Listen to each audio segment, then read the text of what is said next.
अस्सलाम वालेकुम dear viewers, मेरे चैनल पर खुशामदीद। आज की इस वीडियो में हम बात करेंगे सिंध यूनिवर्सिटी की मेरिट लिस्ट के बारे में और डॉक्यूमेंट्स के बारे में कि कौन कौन से डॉक्यूमेंट्स नेसेसरी हैं आपको रेडी रखना। जब आपकी मेरिट लिस्ट में नाम आएगा तो आप वो सबमिट करवाएंगे, क्योंकि ये कमेंट्स हमें बार बार आ रहे थे कि मेरिट लिस्ट कब लगेंगी। तो हम स्टूडेंट्स को बताते चलें कि सिंध के बोर्ड्स के जब तक रिजल्ट्स नहीं आते, सारे बोर्ड्स, तो अभी हैदराबाद का रिजल्ट रिमेनिंग है।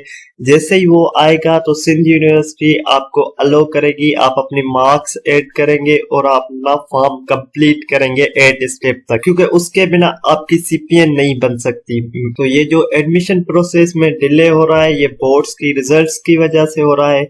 आपकी जैसे ही सीपीएन बनेगी, आप कंप्लीट उसमें अपने इंटर की मार्क्स लगाएंगे तो सीपीएन के कंप्लीट फार्मूले के मुताबिक आपकी सीपीएन बनेगी, जिसमें आपका 10% मेट्रिकुलेशन का होता है, 30% इंटरमीडिएट का होता है और 60% आपकी मार्क्स के हवाले से आपकी बनाई जाती है। उसके बाद फर्स्ट मेरिट लिस्ट वेबसाइट पर अपीयर होगी और उनमें जिन जिन का नाम आएगा उनके लिए नेसेसरी है कि वो अपने डॉक्यूमेंट्स रेडी रखें। जिन भी कैंडिडेट्स के बोर्ड्स का रिजल्ट आ चुका है तो वो अभी से ही अपने डॉक्यूमेंट्स रेडी रखें, जिसमें उनको इंटरमीडिएट की अपनी ओरिजिनल मार्कशीट चाहिए और पास सर्टिफिकेट ओरिजिनल चाहिए। ये आपको दोनों बोर्ड से निकलवाने हैं। तो जिन जिन के रिजल्ट्स आ गए हैं वो अभी से अपने इन दो सर्टिफिकेट्स को हासिल कर लें। और उसके साथ साथ अब मैं स्टेप बाय स्टेप आपको बताता हूँ कि आपको कौन कौन से डॉक्यूमेंट चाहिए होंगे। जैसे ही आपका फॉर्म कंप्लीट होगा तो आप फॉर्म को प्रिंट करेंगे, ऑनलाइन एडमिशन फॉर्म को, एक आपको उसकी कॉपी चाहिए होगी। Challan of admission application processing fee, जो आपने एंटीटेस्ट से पहले चालान पे किया है तो वो आपका चालान। उसके अलावा चालान ऑफ एडमिशन फीस ओरिजिनल। तो जब आपकी मेरिट लिस्ट में नाम आएगा ऑटोमेटिकली आपके जो अकाउंट पर आपका चालान आ जाएगा, जो आपको पे करना है और उसकी ओरिजिनल कॉपी साथ लगानी है। Matriculation marks and pass certificate की आपको फोटोकॉपी लगानी है। Intermediate marks and pass certificate की आपको एक ओरिजिनल कॉपी लगानी है और 2 फोटोकॉपीज।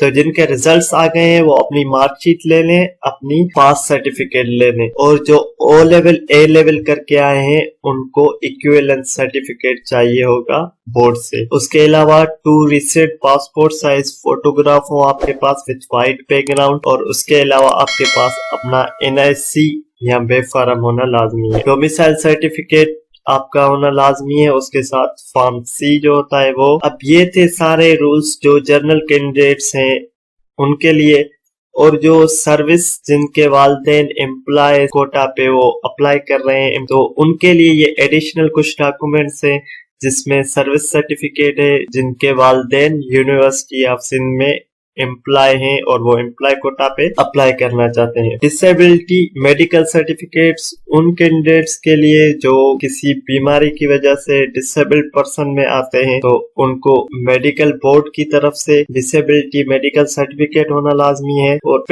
स्पोर्ट्स सर्टिफिकेट उन कैंडिडेट्स के लिए जो स्पोर्ट्स कोटा पे अप्लाई करना चाहते हैं। तो ये डॉक्यूमेंट्स थे जो आपको रेडी रखने हैं। अभी से ही मैं आपको कह दूं कि आपका जो इंटरमीडिएट का मार्कशीट भी आपके पास ओरिजिनल होनी चाहिए और पास सर्टिफिकेट भी ओरिजिनल होना चाहिए।